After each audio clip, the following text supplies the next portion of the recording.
Hey guys, welcome back. Feature scaling, the secret to supercharge your machine learning model. We have already seen what is feature scaling in the previous video in the detail, what it means, what are the benefits of feature scaling. If you haven't watched the previous video, please go and watch that video first. In this particular video, we're gonna talk about how to perform feature scaling, that is hands-on, using Jupyter Notebook and the scikit-learn library. Just to give you a context, what is feature scaling? The scaling of features ensures that a feature with a relatively higher magnitude will not control the trained model. We want our algorithm to consider all the features with the same weight, with the same magnitude, right? And the magnitude should not have effect on the accuracy of the model. That's why feature scaling is important. So in this particular video, we're gonna see the different techniques for feature scaling, such as normalization and the standardization, and definitely min-max scaling. And we'll implement them using scikit-learn and the Jupyter Notebook. If you're new here, I'm a mentor in the field of AI and the machine learning. Started my journey 12 years back as a mentor, and during this time I got exposed to multiple technologies, starting from Java to DevOps to Python to data science and obviously AI. I have been helping corporates understand and implement the applications for the same. For now, let's focus on feature scaling, standardization and the normalization. Let's get started. Hey guys, welcome to AI with AI. This side Asif Imnad.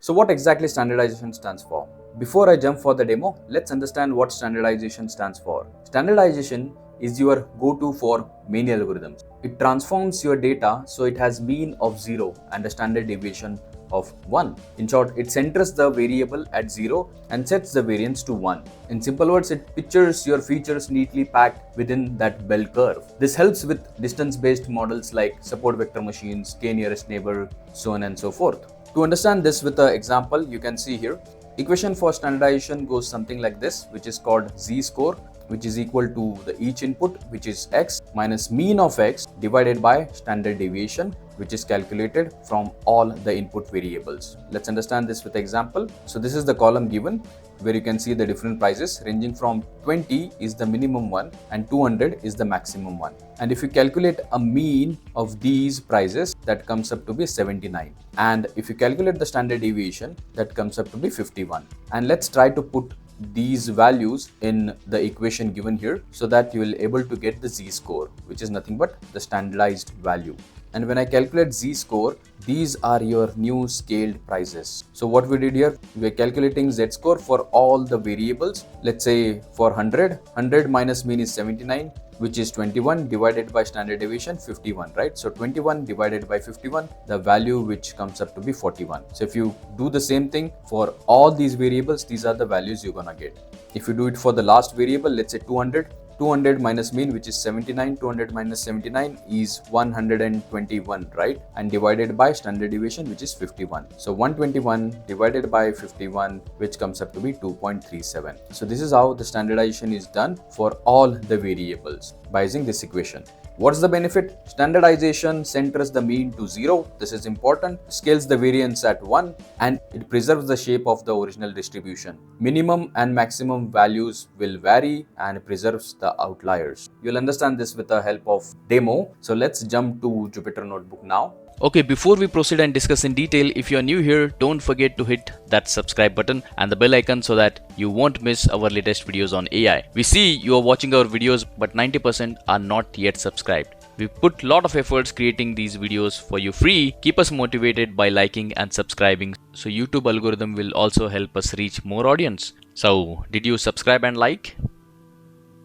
Thank you. Alright, so these are the demos I have already uploaded to GitHub repository. You can find the link of our repository in the pinned comment below and also in the description. We are under feature engineering, so I'll go to the first folder, and we have already seen these different demos, and we are on feature scaling 6, standardization and the normalization. Let me open this Python book with the Jupyter Notebook. So this is where we are now. Feature scaling refers to the method or a technique used to normalize the range of independent variables. And what are the different ways, the techniques? We have already discussed this in the previous video. We have also seen how to calculate the z-score, how to standardize the values. Now let's see how to perform the same. the very first thing that I'm gonna do is import thumb of a rule, right? So first thing, do the imports. Pandas, matplotlib, dataset. We're gonna use California housing dataset for this, and to split the data into train, test, split, and importantly, the scalar, standardization scalar, sklearn, pre-processing, import standard scalar. We'll be using standard scalar for this demo. Let's execute this. Now let's load the inbuilt dataset using fetch California housing into X and Y, and let's print the head, the first 5 rows. Alright, this is how the data look like. Median INC, house age, average rooms, average bedrooms, population, so on and so forth, right? So here, I don't really understand if data is in between 0 or 1. So here you can see the vast range of data, right? So data has a variance, and to understand this variance, let's describe the data so that I understand the statistical parameters of these variables, and I also get the idea of magnitudes here. So I'm going to use x.describe and round it to 2. Okay, so this gives me count, mean, standard deviation, minimum, and the maximum value, right?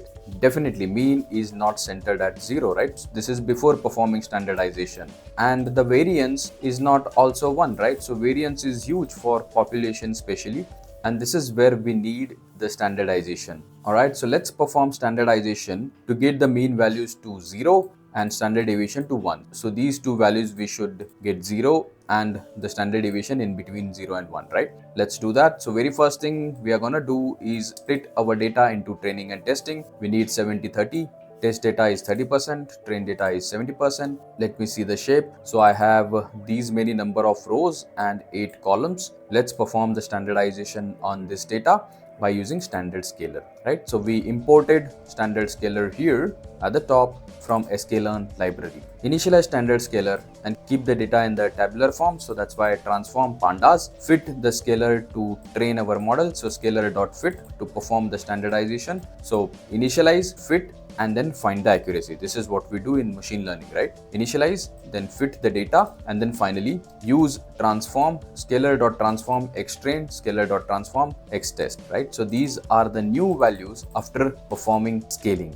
Okay, so let's see what are the output we are gonna get. So some of the important variables under scalar you can see here. So if I do scalar.mean, I'll able to get the mean for all the columns here. You can see these values as arrays. I can also see the standard deviation. Scalar also stores the deviation. So scalar.scale, if I do, I'll able to see the standard deviation for every feature. Okay, and finally let's describe after scaling, right? So this describe I am using on scaled data set, right, after performing standardization. So let's describe now.